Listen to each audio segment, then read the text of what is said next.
Hello, trauma warriors. I'm Janae with Defeating Childhood Trauma, and today we are going to talk about the most infamous type of abuse physical. What it's like in covert stage, how it escalates, and the lasting effects it has on the victim. And I will be reading an excerpt from my article Covert Abuse 7 Types You Need to Know. Link in the description. So let's get started by first naming the emotions and body sensations that are cluing you in that you're being physically abused. And a lot of you out there might be thinking, duh, physical pain, because that's the outcome of physical abuse. But what about covert physical abuse? Because it tends to escalate into the obvious physical contact where you're physically hurt. So, what are some early detection clues? Because early detection is key. So, when we tune in and listen to our emotions and body sensations, we're going to feel extreme dread, ongoing pain and discomfort, of course, and held breath, fear, and an activated freeze response. Special disclaimer: honest mistakes happen. What's referred to here is when those mistakes are so consistent, it's better defined as habitual. Routinized caretaking of child without any care taken to minimize the pain it's causing the child. Most common examples are mercilessly brushing the child's hair without bothering to create enough slack to prevent scalp pain, washing the child's hair without bothering to shield the face from soap in the eyes, or periods of sputtering for breath when the water gets into the child's nose and or mouth. Also included is verbal raging, slamming of doors, punching walls, purposely destroying objects, all of which are displays of violence without touching people or animals. Where the partner or spouse is concerned, it's affection, which causes pain. Some examples are squeezing one's hand too tightly, causing pain during intimacy without remorse, or the sort of playing that causes bodily harm.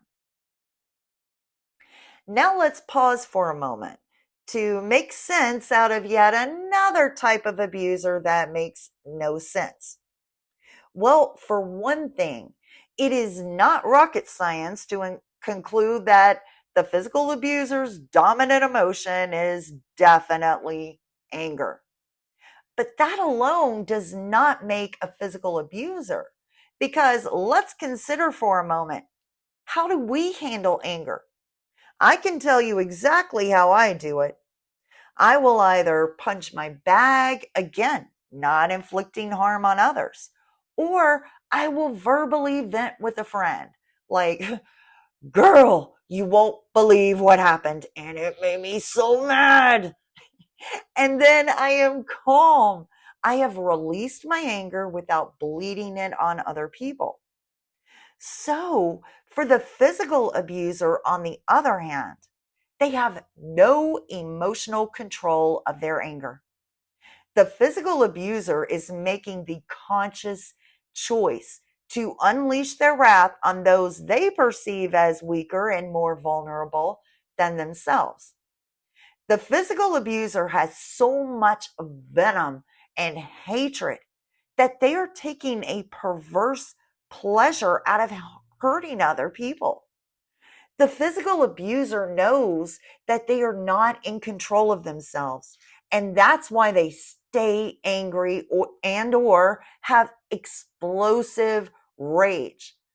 So these big grown-up babies are using intimidation and inflicting pain on others so that they can flatter themselves that they are in control. This is the abuser who cares more about their anger than other people they claim to love. It's the so-called caretaker who does not care. It's the partner who does not care about their partner. Now let me start by addressing the kids who had a covert physically abusive parent, because bath time and hair care time tends to be overlooked, and they have to be spoon-fed. This was actually covert physical abuse that was happening to them. We tend to use minimizing language, not understanding as children, like, oh, my parent was sloppy during bath time. I hear that word a lot. Or, oh, the parent was rough with me when brushing my hair. It always hurt. Well, I'm going to give you some more appropriate terms for understanding what was happening to you. It's called water torture and hair torture. If you've got two hands, then it isn't hard to gentle parent during bath time or brushing the child's hair. All you gotta do is use one hand to shield the face while the other hand is pouring the water down the child's hair. It isn't hard. And hair care time. All you gotta do is use one hand to create a little slack in the hair while the other hand is using the brush to minimize the amount of pain you're giving the child. Again, it isn't hard. Have you ever asked yourself why this parent was never using these very simple, basic precautions? It's because you had a caretaker that did not care. Why? They stay so pissed off that taking the time to consider gentleness goes against all the anger that's inside them. Now I want to address the battered spouses. Let's talk about covert physical abuse on you. One of the methods is pain during intimacy, and there might be times where the covert physical abuser has remorse because they just spent their anger. They just got the, shall we say, big O moment. So they're feeling more calm now thanks to the endorphins release, and now they got remorse. They're seeing more clearly now because the anger has lowered enough for them to see what they've done, and they might have remorse. Oh, baby, I'm so sorry. It'll never happen again. That is the biggest cliche that the physical abusers use. I'm sorry, it'll never happen again. And you're seeing them cry and all of this, and you want to forgive them until it happens again. Because they might feel remorse sometimes after they spend all that anger out of them, but in the moment of that anger, make no mistake, they were enjoying it. And guess what? The next time they get angry, they will enjoy it again because they can't control themselves. And the only way that they can feel in control is by causing bodily harm and or intimidation. Now let's address playtime with a partner, because that's one of the things good partnerships need. We need to play together. But when that results in bodily harm, I've heard of victims getting a sprain, a black eye, or even a broken bone. I kid you not, a broken bone that comes out of so-called playtime. Okay, they just got covert physically abused. It was disguised as playtime. There's no gentleness to it. And let me tell you something. My husband and I have actually wrestled together many times. And do you know how many times our wrestling matches have ended in bodily harm on either one of us? 0. Why? Because my husband and I know how to play together without ever hurting each other. So If that playtime results in you getting hurt, and then the physical abuser is gonna pull out another line, oops, sorry, I got a little rough there, huh? Don't fall for the con. You just experienced covert physical abuse and they got away with it. Now let's address the overall environment of covert physical abuse. The slamming of doors, the punching of walls, breaking things, destroying things, getting right up in your face and screaming and yelling. And you might be thinking, well, I was never hit, so I don't know how to validate myself. These are all means of covert physical abuse. I also want to add that when the physical abuser is picking these verbal fights with the spouse, what it is doing to the child is terrified. That's what is happening in that moment. The child is confused and they're going to have overwhelming grief because they have no control over the situation and they wish all these displays of violence would stop and be calm. So, I want to take a moment and directly address the physical abuser. This is my inner mama bear speaking right now. Yo, physical abuser. If you insist on picking these verbal fights with your partner, take that mess away from the children. Children should never be exposed to their parents fighting, ever. Take that mess away from them. But you know what? Do one better. Get yourself fixed so that you will never be a parent. And for God's sake, keep yourself away from children. Actually, you know what? I want even better than that. Isolate yourself because you also have no business whatsoever being in a relationship because you can't handle your own shit. And you don't even want to handle your own shit. You know why? Because you are, in fact, a piece of shit. I said what I said. Now I'm returning my inner mama bear to its cage. And let me address the survivors of covert and overt physical abuse. Any displays of violence, they don't have to hit you. What are you feeling in the moment? Even when they're up in your face, screaming in your face. You feel like you've been beaten, even though they never touched you. How uncomfortable are you feeling in the moment when they're punching things, destroying furniture? Yeah, sure, they're not hitting you, but they're creating a violent environment by showing you displays of violence. You're walking on eggshells, constantly on edge.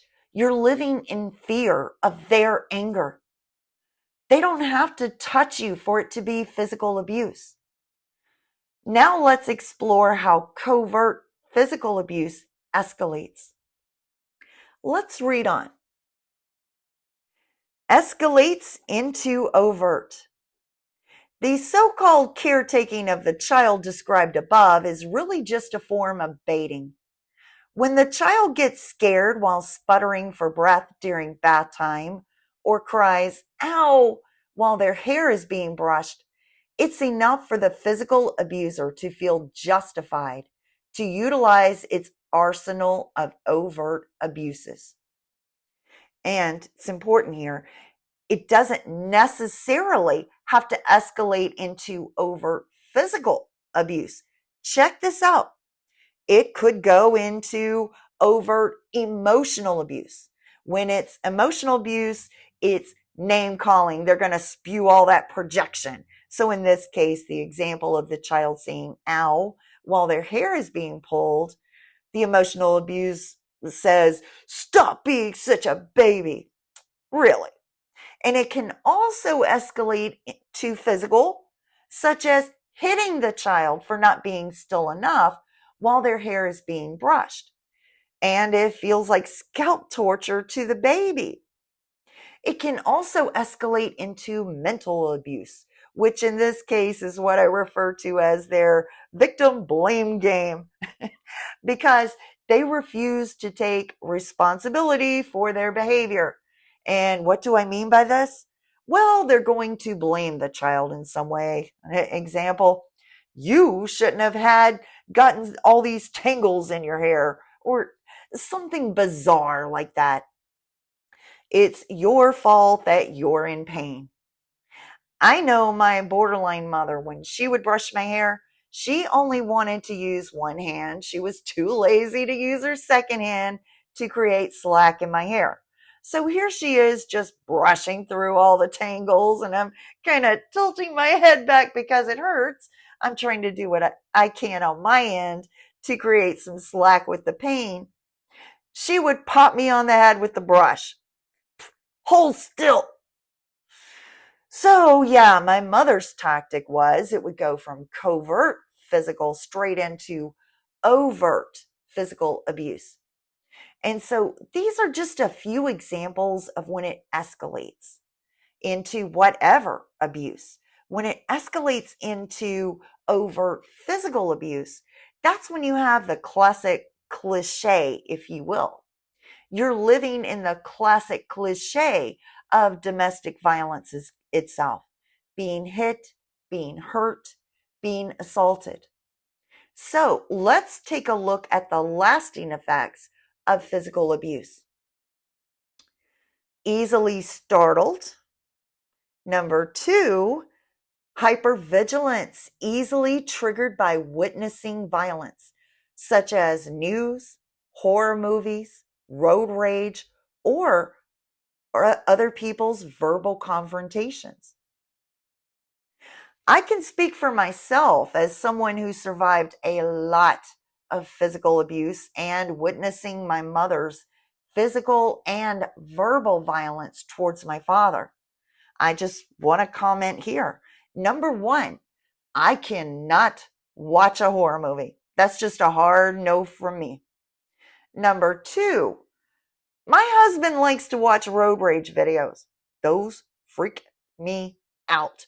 I have to calm myself down and remind my system that I'm giving myself false information.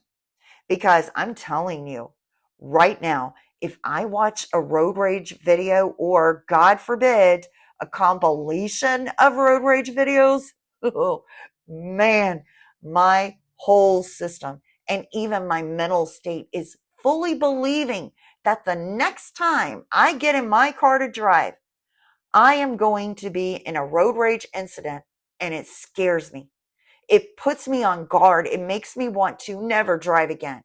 So I have to remind myself of my personal history.